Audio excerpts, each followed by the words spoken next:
नमस्कार दोस्तों, स्वागत है आपका एक्सेल एकेडमी में। I am Shubham विद्यु। तो दोस्तों, अगर आप भी मेरे साथ हैं तो वीडियो को लाइक, शेयर और चैनल को जरूर सब्सक्राइब करें। दोस्तों, आज के इस वीडियो में हम अकबर कितना महान था और इसके साथ साथ उसकी धार्मिक नीतियां किस प्रकार कार्य कर रही थीं उसको जानेंगे। और एक महत्वपूर्ण टॉपिक, काफिर कौन होते हैं, क्योंकि उसने एक फतेहनामा जारी किया था जिसमें कहा गया था कि उसका उद्देश्य भारत से काफिरों को भगा देना है। इन सब के बारे में आज हम जानने वाले हैं, क्योंकि मैं बार बार कहता हूं कि हमें सिक्के का एक ही पहलू दिखाया जाता है जिससे हम पूरी बातों को समझ नहीं पाते। तो आज हम जो सिक्के का दूसरा हिस्सा है उसे जानने का प्रयास करेंगे। इसीलिए मैं आपसे कहता हूं कि वीडियो ज़्यादा से ज़्यादा शेयर करें, जिससे लोग नफरती इतिहास के बजाय एक समालोचनात्मक इतिहास जान सकें। तो चलिए शुरू करते हैं। तो कहानी यहाँ पर शुरू होती है अकबरनामा से। कुछ प्रामाणिक बातें की जाएं, क्योंकि ये विवादित टॉपिकों में जब तक प्रामाणिकता ना रहे, सटीकता ना रहे, तब तक व्यक्ति भरोसा नहीं कर पाता। तो चलिए, यहाँ पर जो बातें कही जाएंगी वो अकबरनामा के आधार पर कही जाएंगी, जिसे किसी ने लिखा है, अबुल फजल ने लिखा है। तो साथियों, अबुल फजल द्वारा लिखित अकबरनामा 3 अध्याय में डिवाइड है। इसके पहले अध्याय में तैमूर वंश से लेकर शेरशाह तक की चर्चा की गई है। अगर वहीं दूसरे खंड की बात करें, दूसरे अध्याय की बात करें, तो यहाँ पर अकबर के राज्यारोहण से लेकर असीरगढ़ की विजय, चूंकि ऐसा बताया जाता है कि अकबर की यह अंतिम विजय थी, तक चर्चा की गई है। और तीसरा जो खंड है वहां पर आईने अकबरी को 5 भाग में विभाजित किया गया है। सबसे महत्वपूर्ण दौर अब शुरू होता है। अब आइए हम अकबरनामा का मूल्यांकन करते हैं। इसके साथ साथ अकबर के चरित्र की जो घटनाएं हमारे समक्ष प्रस्तुत नहीं हुई हैं उन्हें जानने का प्रयास करते हैं, क्योंकि इतिहास में इस टॉपिक के बारे में आपको शायद बहुत कम जानकारी मिली रही होगी। क्योंकि अकबर तो बहुत महान था या शैतान था, इसके बारे में तो चर्चा कभी और भी कर ली जाएगी, लेकिन कुछ अंश इसके इसी वीडियो में आप जान पाएंगे कि कितना महान था और कितना शैतान था। अकबरनामा का संग्रहण 1589 से 96 तक किया जाता है। इस काल में अकबर एक पूर्ण सोच वाला परिपक्व व्यक्ति बन चुका था। अब अकबरनामा अकबर के चरित्र पर प्रकाश डालती है। अबुल फजल चाटुकारिता करते हुए अकबर को दैवीय चरित्र के रूप में दर्शाता है, क्योंकि उस समय के जो कवि रहते थे, दरबारी कवि, सभी नहीं थे, लेकिन उसमें से अधिकांश, लगभग 95% ऐसे व्यक्ति थे जो कि अपने सुल्तान या आश्रयदाता या अपने राजाओं की प्रशंसा ही किया करते थे। क्योंकि अगर वे प्रशंसा नहीं करेंगे तो राज दरबार के जो भोग हैं उनसे वह वंचित हो जाएंगे। कोई किसी की अगर प्रशंसा कर रहा है तभी तो वह उसके पास रह पाएगा। ऐसा बहुत कम है कि अगर कोई व्यक्ति किसी व्यक्ति की आलोचना करे, बार बार उसे कटु शब्द बोले और वह व्यक्ति उसे अपने पास रखे, ऐसा तो 0.1% ही हो सकता है। और इतिहास में और आज तक किसी व्यक्ति के बारे में ऐसी जानकारी शायद ही मिल पाई होगी। तो वही बात यहाँ पर बताई गई कि अबुल फजल पूरी तरीके से चाटुकारिता करते हुए अकबर को काफी महत्वपूर्ण व्यक्ति के रूप में, महान व्यक्ति के रूप में अकबरनामा में स्थापित करता है। आगे इसके बारे में बताया जा रहा है कि अबुल फजल अकबर को इंसान ए कामिल अर्थात पूर्ण पुरुष और साहेब ए जमाना युग पुरुष बताता है। साथियों, मुगल काल में दैवीय स्वरूप प्रायः दिखाया जाने लगा था, क्योंकि उसमें ऐसी बातें हमारे समक्ष प्रस्तुत होती हैं कि जो सुल्तान है वह अल्लाह के द्वारा, ईश्वर के द्वारा निर्धारित किया जाता है। वह सभी व्यक्तियों के कल्याण के लिए आया है। उसे ये जो जागीर मिली है, मतलब राज करने का अधिकार मिला है, वो किसी व्यक्ति विशेष के द्वारा नहीं बल्कि ईश्वरीय स्वरूप है। तो वही बात यहाँ पर प्रस्तुत होती है। और कुछ यहाँ पर काफी ज्यादा दैवीय स्वरूप हमारे समक्ष प्रस्तुत होता है, जिसके बारे में मध्यकालीन भारत में हम काफी विस्तार से चर्चा करते हैं। तो चलिए अब आगे बढ़ते हैं और चीजों को समझने का प्रयास करते हैं। अब यहाँ पर महत्वपूर्ण बात शुरू होता है कि अकबर के धार्मिक विचारों की महानता और उसके पीछे के दर्शन के बारे में समझना सबसे महत्वपूर्ण है।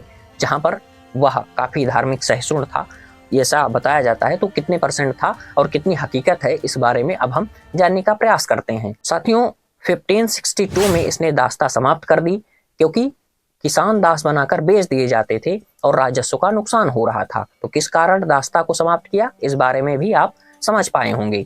सामाजिक कारण कितना था और सुधार इसमें कितना करना चाहता था, उससे ज्यादा महत्वपूर्ण यहाँ पर राजस्व, आर्थिक कारण उत्तरदायी होता है। इसके साथ साथ 1563 में तीर्थकर को हटा दिया और 1564 में इसने जजिया कर को भी हटा दिया। 1567 में चित्तौड़गढ़ में मार काट करके एक फतेहनामा लिखाया, जिसकी भाषा काफी कट्टर प्रतीत होती है।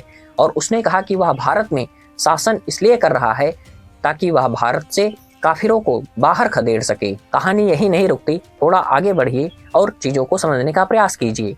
1569 में बिलग्राम के काजी को आदेश दिया कि इस क्षेत्र में मूर्ति पूजा को रोक दिया जाए। तो ये सभी तथ्यपरक बातें हैं और आप जो हमारे समक्ष बातें प्रस्तुत की जाती हैं और कितनी हकीकत है उसमें, इस बात को समझ पाए होंगे। यही नहीं, वह मुसलमानों के प्रति किस प्रकार से दृष्टिकोण, अपना नजरिया प्रस्तुत करता था, आगे की लाइन इस बारे में ही बताई जा रही है। कश्मीर में इसी समय सिया और सुन्नी के मुकदमे का फैसला जानबूझकर सुन्नी के पक्ष में कर दिया और इस बात को वह स्वयं स्वीकार भी करता है क्योंकि वह खुद सुन्नी था। आपको जानकर हैरानी होगी कि आईने अकबरी में इस बात का वर्णन किया गया है कि अकबर पहले विभिन्न धर्मावलंबियों को प्रताड़ित करना इस्लाम समझता था, परंतु जैसे जैसे उसका ज्ञान बढ़ता गया वह स्वयं को शर्मिंदा महसूस करने लगा, अर्थात काफी शर्मिंदगी महसूस होने लगी। तो आशा करता हूँ ये बात आप काफी अच्छे तरीके से जान पाए होंगे। यहाँ पर सनवाइज मैंने आपको सभी बातों को समझा दिया और किस तरीके से इसने बातों को प्रस्तुत किया, इस बात को भी आप समझ पाए होंगे। इसके साथ साथ जो हल्दी घाटी का युद्ध होता है, यहाँ पर अबुल फजल और एक रहता है बदायूनी, ये दोनों इतिहास लेखन करते हैं और अकबर के समकालीन रहते हैं, मतलब अकबर का इतिहास लिखते हैं। एक बार बदायूनी इसके दरबार में जाता है और बहुत से कारण रहते हैं जिसके कारण अकबर इससे नाराज होकर भगा देता है और फिर ये कहता है कि मैं इसके विषय में कुछ उल्टा पुल्टा ही लिखूंगा। अब ये बातें कहाँ तक सही हैं, ये भी काफी ज्यादा विवादित है। एक बात बदायूनी स्वयं प्रस्तुत करता है, जब हल्दी घाटी के युद्ध में राणा और अकबर की सेनाएं सामने आती हैं तो उसने बताया कि ड्रेस जो है वो सबके सेम थे। तो वो कहता है बदायूनी कि इन सबको मारो, क्योंकि वहां पर मुगल सेना में भी राजपूत और राणा की सेना में भी राजपूत, यहाँ पर भी मुस्लिम और यहाँ पर भी मुस्लिम। तो यही बात ये कहता है कि इन सबको मारो, इससे इस्लाम का फायदा होगा। थोड़ा सा ज़्यादा ही कट्टरपंथी होकर बातों को प्रस्तुत करता है, या फिर हो सकता है कि इसकी बात सही भी हो, लेकिन इसके इतिहास लेखन में काफ़ी ज़्यादा विवाद प्रस्तुत होता है, क्योंकि जहां अकबर की चाटुकारिता करते हुए अबुल फजल बातों को प्रस्तुत करता है, वहां पर यह काफ़ी ज़्यादा विरुद्ध जाकर बातों को प्रस्तुत करता है।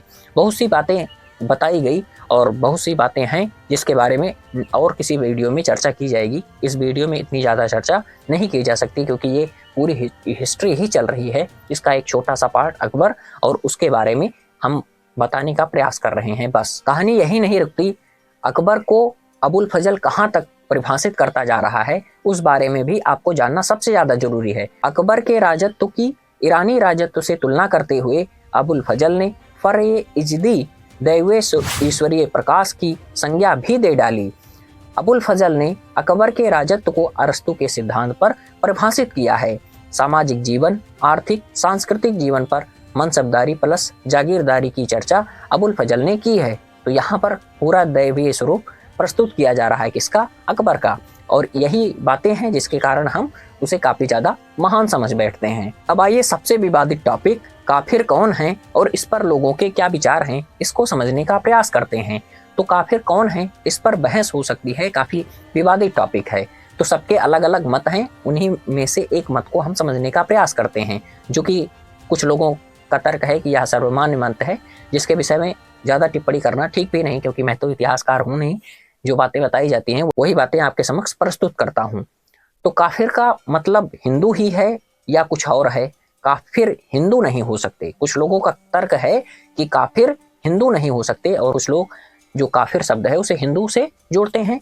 तो वही बताया जा रहा है कि काफिर जो दूसरा पक्ष है वही समझने का पहले प्रयास करते हैं कि काफिर हिंदू नहीं हो सकते, क्योंकि काफिर अरबी शब्द है। वो जो तर्क दे रहे हैं उनका कहना है कि काफिर जो है वो अरबी शब्द है, और जब इस्लामिक शरीयत का निर्माण हुआ जो कि अरब में होता है, तो वहां पर जिन लोगों के लिए काफिर शब्द आया है वो कुफ्र करने वालों के लिए आया है, जिन्हें बताया जाता है कि जो अरबी लोग कुफ्र करते थे। यहाँ पर कुफ्र का मतलब बताया जा रहा है कि मान्य ईश्वरीय नियमों के विरुद्ध आचरण या कार्य करना।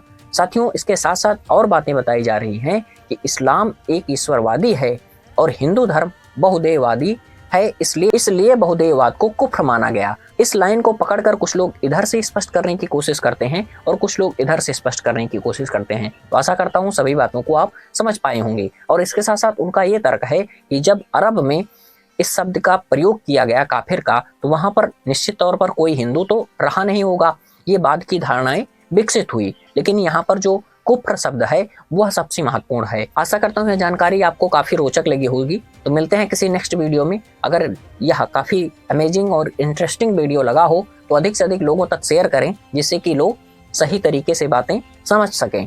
लेकिन बहुत से लोग वीडियो देख लेते हैं और चैनल बहुत कम लोग सब्सक्राइब करते हैं। तो आपसे निवेदन है कि चैनल जरूर सब्सक्राइब करें। मिलते हैं किसी नेक्स्ट वीडियो में, और ऐसे ही अमेजिंग एंड इंटरेस्टिंग वीडियो के लिए चैनल भी जरूर सब्सक्राइब करें।